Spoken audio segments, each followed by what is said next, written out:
Aloha mai kako, and welcome to the World Lahaina Resort Coconut Demonstration. My name is Makahiwa, and we're going to be talking about the coconut. Uh, Now, first off, we're going to identify the tree. But first, before we do that, we're going to talk about the term. So what we see here on the table, everybody recognize as the term coconut. But in our language, in the Polynesian language, the coconut is referred as the word niu. It's the letters N-I-U. And the niu, or the coconut, the story of the coconut begins here in our island chain around 4,000 years, 4 to 6,000 years back.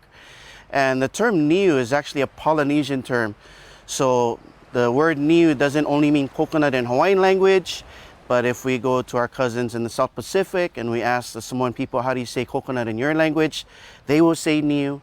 Even from the people of Tonga, they will say niu, Tahiti, Fiji. So the term niu is actually a Polynesian term. And the niu comes from these tall, skinny trees that everybody tends to look at and just say palm tree. And I think the reason being is because when we look at the tree, you don't ever see any coconuts in the tree. And that is for safety reasons. We do keep the tree groomed. But the tree itself, in translation of its nickname, the tree itself is known as the Pacific Tree of Life. And when we say that, that means we use the whole tree. We don't only just get into the fruit. So if we were to take a look at this really tall tree here, let's take a look at the trunk. The majority of the trunk is going to be used for construction, for building, even making weaponry, because it's a really dense piece of wood. There is a piece of coconut stump here on the floor that you'll see here in a moment. Just that alone is roughly around 35, 40 pounds. Now, as we go from the trunk, we go all the way up to the tree, we see the upper portion of the tree. Now, when we take a look at the tree, we see the branches, and they look pretty flimsy, especially the way they sway in the wind. But the branches we use, once we cut them, they do dry and they harden almost close to like wood.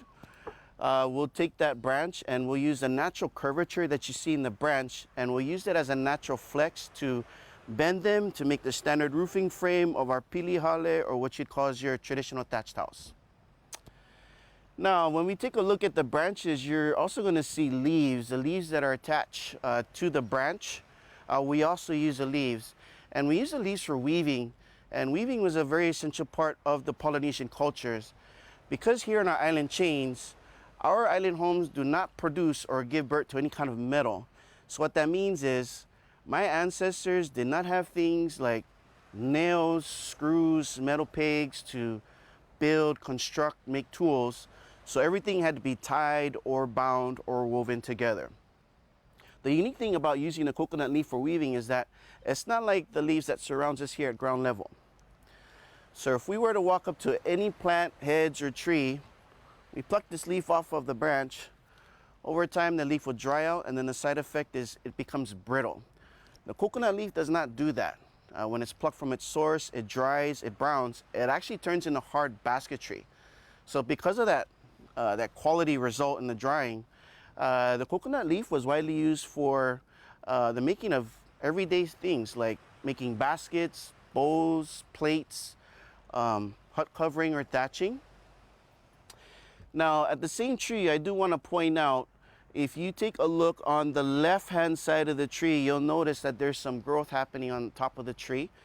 And once you see the growth happening on top of the tree, there's strands, and attached to the strands, there's bulbs. They're tiny little coconuts. And that is right before, that is right after the flowering stage. The majority of the trees right now on the property are going through a flowering stage. And the coconut will produce thousands of flowers. But around 90% will not make it through the growth stage from the flower up to the fruit.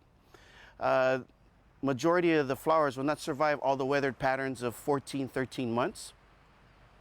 Now, from a tiny little flower, or that bulb, 13 months later, the 14 months roughly, this is what we have. This is an adult-sized coconut. And the coconut that I'm holding is actually a young coconut, and I say that because of the green skin. We have many varieties of the coconut, but we have only two basic birthing colors. We have a green fruit that I have right here, and then we also have an orange blonde colored fruit. Now, the green fruit or the green skin means that it is a young coconut. It doesn't mean that it's not edible, but it's at a different growth stage. So the picture that you may have in your mind when you think coconut, that's not the case for a young coconut. In every single coconut, there's an inner core shell. This is what I'm talking about. This is what everybody buys in the store. Now, in the young coconut, or in every coconut, there's an inner core shell. And inside the inner core shell holds a lot of water, and it's really dense with pulp. Now, when I say water, it's water. Other terms you'll hear is juice or milk. It's neither, it's water. Now, in the green coconut, the shell sits right here at the bottom. Inner core shell has a lot of water, really dense with pulp. In about 2 months, roughly, this green coconut will ripen or turn brown. So a couple of months later, this is what the green coconut looks like. This is what a ripe coconut looks like. And as you can see, a couple of months later, roughly, the outside appearance has changed. But the inside has changed also, because over that 2 months of time, the inner core shell that has the water, that pulp inside that's mixed with the water, that pulp will eventually thicken and harden into coconut meat that we now all identify with. So what happens is the meat replaces the room of what would have been water. So it's slowly creating an air pocket in the shell while the meat is being developed. So especially if you take a ripe coconut and you give that a good shake, it is then you can hear water inside. Most people will pick up a green coconut and claim that they can't hear any water, or there's no water in the fruit. There is water in the fruit, but it means that there's just so much water in the inner core shell where there's no oxygen bubble in the shell yet for you to hear it when you shake it. Now, there are two basic ways that the coconut will come off of the tree and end up on the ground. One, there is a limb that attaches the coconut to the tree. This will naturally grow weak, and with the weight of the coconut, it's going to fall when it's supposed to. The other way the coconut will come off of the tree is we'll get that good 50-mile-an-hour gust and it'll get blown off the tree. Now, because of the wind factor, you will find green and ripe coconuts on the ground and in the tree. Either way, once the coconut gets detached from the tree, that water that we're hearing is actually what's keeping this fruit alive. And it's going to keep this fruit alive for roughly as much as 4, maybe 5 months, depending on the location of the coconut, if it's sitting in the sun or if it's sitting in damp soil or grass. So it's going to keep the fruit alive, and but eventually the water will run out. Once the water is close to running out, the coconut will know that, and it's going to take a little bit of the water that's left, and it's going to take that water and use it to go in through a germination stage where it's going to cause the root to grow inside the shell. So that's what happened to this coconut. This coconut got overripe, it germinated, so root grew inside the shell. So what you see here, right at the upper portion, this is the root popping out of one of the 3 germination eyes that every coconut has. So these are the germination eyes that I'm talking to you about. So the root comes out, and this is what it looks like. This is the growth of the root. Now, this root is naturally programmed to look for moisture where it's the most heaviest. So what I mean is, the coconut falls off of the tree, it ends up on the ground.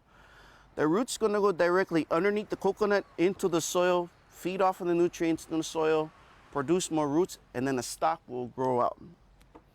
So technically, wherever a coconut falls off of the tree and lands,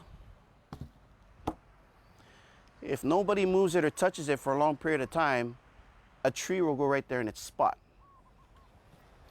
So if we give it another few months from this stage, then this is an idea on what we're looking at. So this is called, we call this a Hakunu. And as you can see here, it's a plant. And we're gonna wait for this plant to be around 10 years old in order for it to be old enough to be its own tree, to have its first group of coconuts or its first yield. Now a 10-year-old tree is roughly head high. That means my head is the branch line. So if this is 10 years old, gives you an idea on how old these trees are. Now, if you're here in Maui or here throughout the island chain and you're trying to look at the tree, trying to gauge the height versus the age, you always have to remember where you're standing, because you might be looking at the tree where it's not its original home. So the reality is most properties, they flatten out the acreage, they build the resort, the hotel, and then they'll bring in the trees last for landscaping. I will say though that there are a few what we call as original trees that has been here long before this place was ever built. And that tall tree is actually one of them that we've been talking about. The average lifespan of the coconut is roughly around 65 to 75 years. And usually the height of the tree will match the age. And so the Hakunu, this is roughly around 2 years old. So it's going to be some time until we can see this plant turn into a tree to have its first yield. The first yield is usually small. It's like under 10 coconuts. After it has its first yield, the tree is stimulated. So now the yield will increase. It'll increase to where the tree can develop anywhere between 40 to 50 coconuts on that tree at one time. Now, to get into the coconut, we're going to get into the ripe coconut. There's a couple of things that we look at first before we consider opening any coconut, especially if we're taking the coconut off of the ground. If we can find a coconut on the ground, that's preferred. If we can get one of these without having to climb that, we're not going to go climb the tree. Now, a couple of things that we look at. First off, we want to take a look at the skin, make sure that the skin is in good condition. We don't want to see any cuts or gashes in the outer skin, because if we see that, then that tells us that perhaps the outside air will mix in with the moisture inside the coconut. Mold is created, and then it creates an environment for gnats and bugs to get in. So if you see that, you question if you want to get into the coconut or not. But the most important thing though is we want to hear that water. We want to make sure that the fruit is alive. If we hear that water, that means that, and the skin is good, that means we're going to move forward and husk into the coconut. Now we're going to open up the coconut traditionally. So you're not going to see any knives or screwdrivers or anything like that. We're going to use a simple tool. And this is called a mele'i or oniu. This is a tool specifically designed to peel the skin off. Nice flat blade is preferred.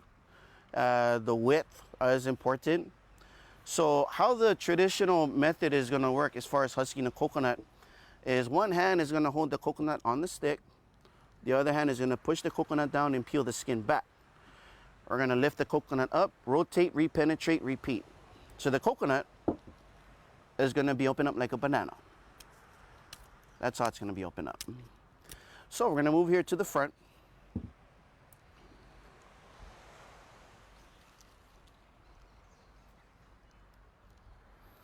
And we're going to use the coconut stump here as a base.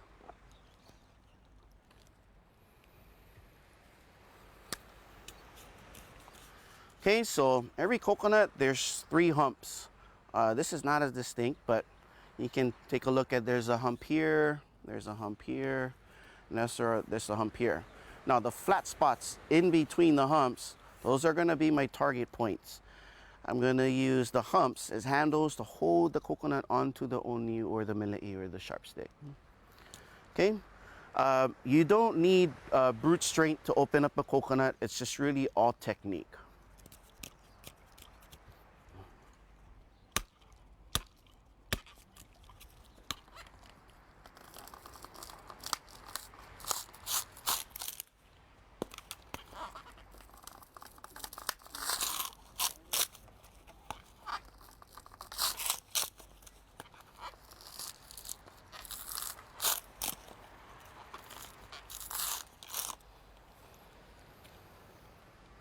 And this is the part that everybody buys in the store.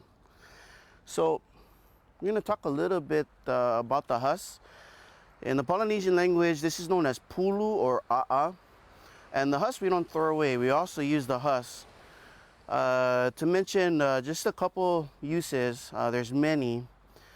The husk, we take the husk, we use this for kindling or to start our fires. If you peel the husk off, you know, this makes a really good, nice abrasive or SOS scrub pad. But probably one of the most significant uses for the husk in ancient Polynesia is by collecting the fibers that you see in the husk. So these fibers, you know, the book term they use is this is called senet. These fibers are really important. Now remember now, because we didn't have any metal, things had to be tied or bound or woven together. You could take the senet or the husk and make cordage or rope out of it. And to making cordage or rope, this is really ideal material to make rope or cordage out of because the husk does not melt or disintegrate in salt water. So really ideal as far as to making your va'a or your canoe, building your house on the beach, for lashing, for use of weaponry, tools. And even today, we'll still use the husk when we go camping because the smoke from the husk repels mosquitoes. So it's a nice fire to sit next to. So that's for the pulu or the a'a or the husk. So what we're going to do now is we're going to show you how to get into one of these, get into the shell.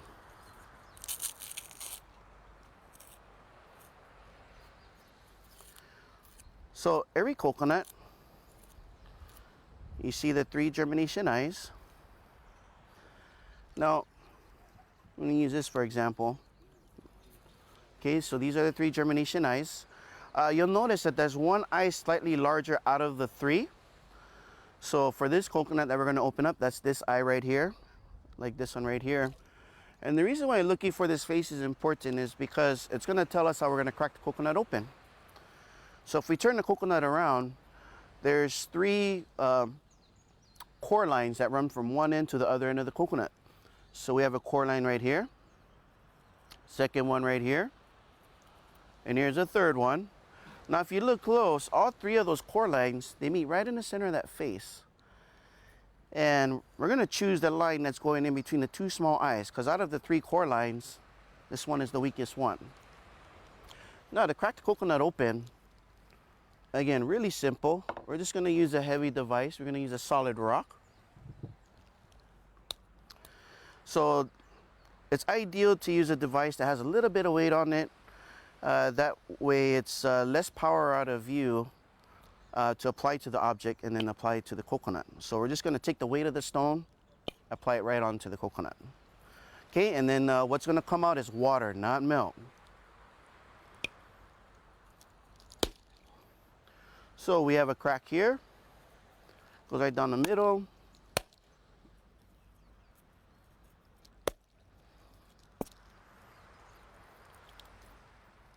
Okay, so not that much water. Oh, we're going to give this a little crack.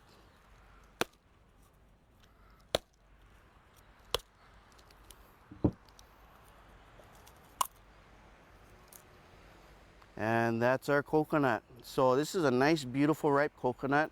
As you can see, the meat is nice and pearly white. The meat is around 1/2 inch thick. So this is ideal. This is what you want to see inside a good coconut fruit.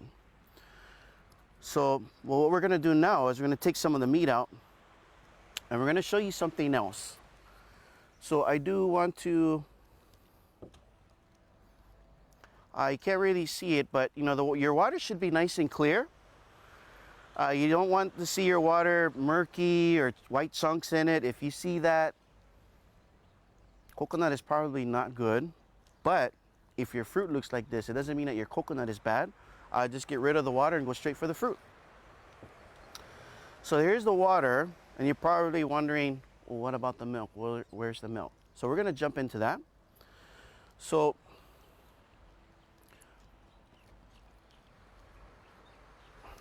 we'll grab this chair right here, and we're just gonna just feed the grass with the water.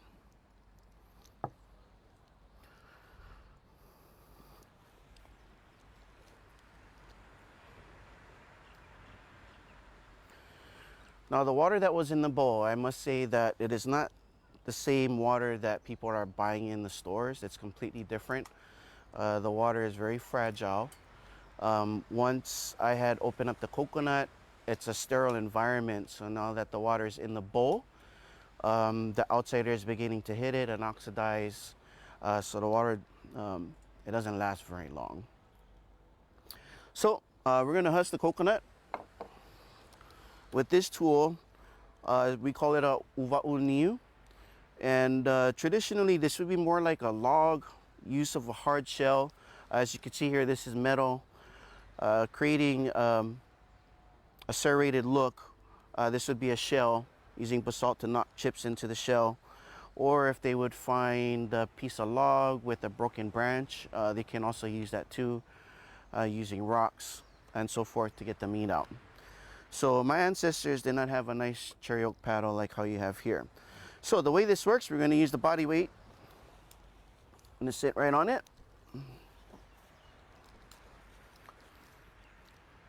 Bring the bowl. Okay, so to scrape the meat, it's going to be in a rainbow or rocking motion.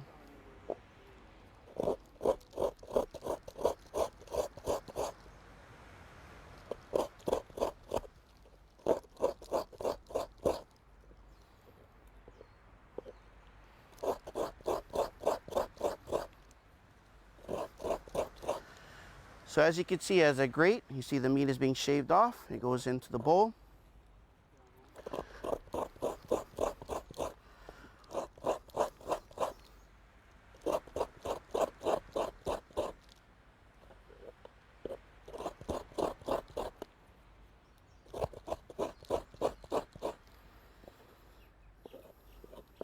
Okay, so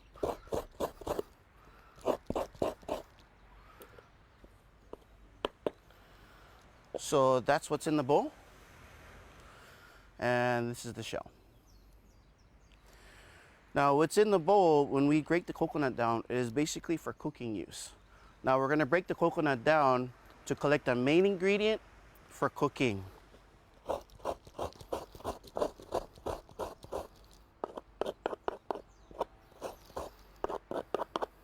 So once we have the meat in the bowl, we're going to take the meat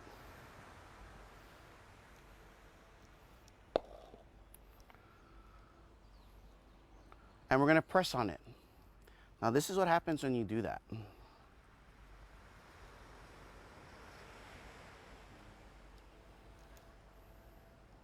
That's milk. And we're going to take this milk, we're going to use it for cooking in an underground oven, starches, veggies, and that is the difference between coconut milk and coconut water. So the water was in the bowl when we cracked it open. In order to get access to the milk, you need to get the meat and press on it. And that, my friends,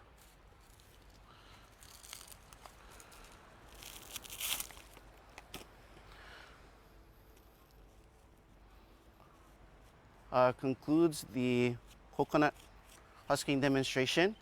We look forward into having you here in Maui on our beautiful Ka'anapali coastline, and we'll see you when you come and try what's in the bowl when you arrive here. Again, my name is Makahiwa, and aloha.